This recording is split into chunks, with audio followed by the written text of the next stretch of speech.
What's up, guys? Today we're going over the new Warlock exotic, the Rime-Coat Raiment, and this was love at first sight for me. I saw Bleak Watcher, and that's all I need to see. I equipped it, and it's probably not coming off anytime soon.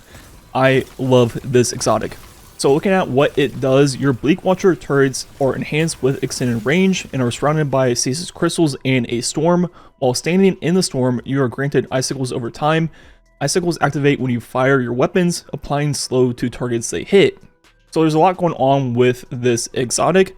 So first thing you will notice is when you create a Bleak Watcher turret, there'll be 4 crystals, one on each corner of the radius of the storm. And what will happen is they'll spawn in when you create it. Then roughly 15 to 16 seconds into it, it will create another set. So for every Bleak Watcher you create, you'll get 8 crystals in total, which is very nice, taking a very good passive grenade ability, Bleak Watcher, into a really offensive and burst damage grenade also. Then when you create the Bleak Watcher, there will also be a storm, and this storm will not damage targets in the radius.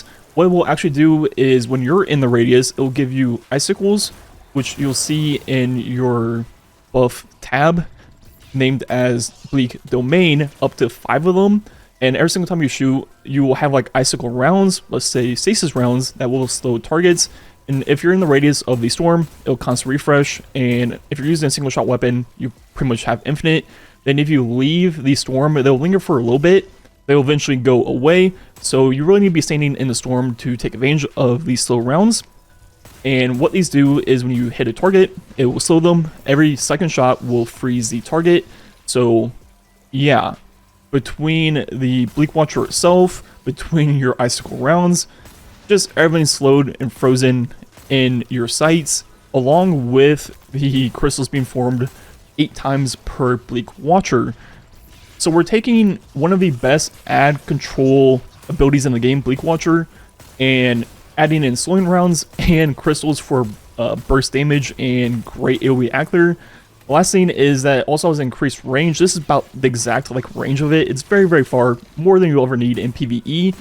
But overall, without even going into a build, why this exotic is so great is you take Bleak Watcher, which is great for controlling rooms, but the only downside is it's not good in terms of ability damage from your grenade. But now with 4 crystals, then a delayed 4 more, you basically have 2 glacier grenades per use, and it does a lot of damage. And with the way that the second set is delayed where you throw it, this really works for something like the Onslaught playlist with all the new maps or the old maps where things are going to spawn in the same spot over and over, and you can really take advantage of those delayed extra crystals. So now for the builds, there's going to be 2. I started off with Stasis. I think this is great for Stasis, but I think Prismatic is even better. So looking at the Stasis one first, if you want to try it out, I have Ice Flare Bolts, then I have obviously Bleak Watcher. And then our 4 fragments are going to be Shards, then we have Fissures, then we have Torment, and finally, kind of a free slot, I like to use Rending to shatter the crystals even faster. And this build is very good. If this came out 3 years ago before Prismatic, I probably would have made this build. I love Bleak Watcher on Stasis. I used it all the time when it first came out. I used to use Verity's Brow, and Verity's Brow basically did nothing for the Bleak Watcher outside of just getting it back faster. So obviously this is way better than the old version of the build. The pros of this version of the build is the Ice Flare Bullets. Once you freeze or shatter anything, you're letting just chain to the entire map, where the Ice Flare Bullets are just gonna go one after another. And you're still gonna get enough Bleak Watchers if you're running something like a demo weapon, where it's still very, very good. But I think Prismatic is even better, just because we can use Devour and Bleak Watcher at the same time. I use Healing Grenade because it's the lowest cooldown. You won't really ever be using your actual grenade itself. I have Penumbral Blast because it's going to feed into the artifact, which I'll show off in a bit. Then I have Phoenix Dive just because it's really nice to get health back if you need to. And the reason this build is even better than the Stasis one is we still have Ruin, which is increased range and damage of shattering crystals and frozen targets. So we have all the benefit of the Stasis build, but just with Devour. Then we have Balance to help get our grenade back. And we have Devotion to help build up our Transcendence even faster with all the Stasis final blows. And I have Command to constantly reload all of our weapons. And finally, I have a free slot. I like to run Dawn for Radiant for barrier rounds. And just like the Glacier grenades, the crystals are created from the grenade itself should count as grenade final blows. The keyword there is should. It does more often than not, but it is finicky at times. As you see there, it did proc Devour.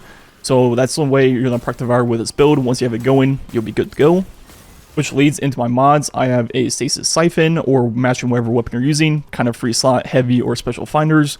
I have a Stasis Loader. Won't really be necessary at all, but you can't really take advantage of ability final blows. I do have Firepower and Grenade Kickstart. Firepower should work more often than not, just like the way we proc Devour. Then Chest Piece, charged up, kind of whatever resist or reserves you want. I have a Stacks on Stacks with an Innervation and a Absolution. And finally, a Distribution, Reaper, and Bomber. So kind of just the generic stuff. Mods at this point in the game are pretty straightforward. Then for weapons, really you don't have to use anything in this build. Devour, you're going to get your Bleak Watcher a lot. But if you have a demo weapon that you like, throw that on. If it's Stasis, even better, because it's going to work with the artifact of the season, with this perk right here, Wind Chill, to give us Frost Armor stacks. And if you do have a Stasis demo weapon, there are a few in the game that also have Headstone in the right, and I would recommend doing that just to further build into the Stasis crystals and all that good stuff. And I think there's a few added this season that have demo Headstone, so once you get those, definitely try them out. And then with the artifact mods I'm using right now, I don't have them all unlocked. I have one with Frost, which will give us just like ability stats for our Stasis weapons. When we have Frost Armor, we're going to get Frost Armor with Wind Chill as we showed off. We have Crystalline Converter, which will allow our melees to create crystals also, which is why I'm using Penumbral Blast instead of one of the traditionally better melees on Prismatic. And the way we're going to create shards in this build is the second part of the command fragment, where defeating frozen targets will create the Stasis shards. And finally, we have Hail the Storm, who just another ability to slow things when we shatter crystals. So overall with this build, it is just absolutely insane. Bleak Watcher was already one of the best ad control builds in the game, and now with the 8 crystals added on top of that, along with the slow rounds for your weapon, you have great burst damage from the crystals while maintaining great AoE ad clear and control with all these slow and freezing effects. Then on top of that, if your weapon's on constantly slow and freezings, then you have Headstone, you have Demo. I mean, it just is absolutely crazy how much this steamrolls. And with Devour, where you're going to be throwing down Bleak Watcher like every 3 to 4 kills if you're using a demo weapon, before you know it, you just have like 4 or 5 Bleak Watchers all over the place, which means the storm is basically everywhere, so you're going to constantly get these slow rounds. And randomly, 15 seconds later, more crystals are going to spawn in. So before you know it, the entire map is just crystals, Bleak Watcher, storm fields. I mean, it's just like even harder to even see what's even going on. And I think the activity that this is by far the best at is definitely Onslaught. Basically any activity where there's going to be enemies spawning from the same spot over and over to take advantage of the delayed crystals. And Onslaught is the seasonal activity, so definitely get this exotic, check it out and try it out. I'll go ahead and link this build in the description and the comments. And yeah, like usual, thanks for watching. Catch you guys next time.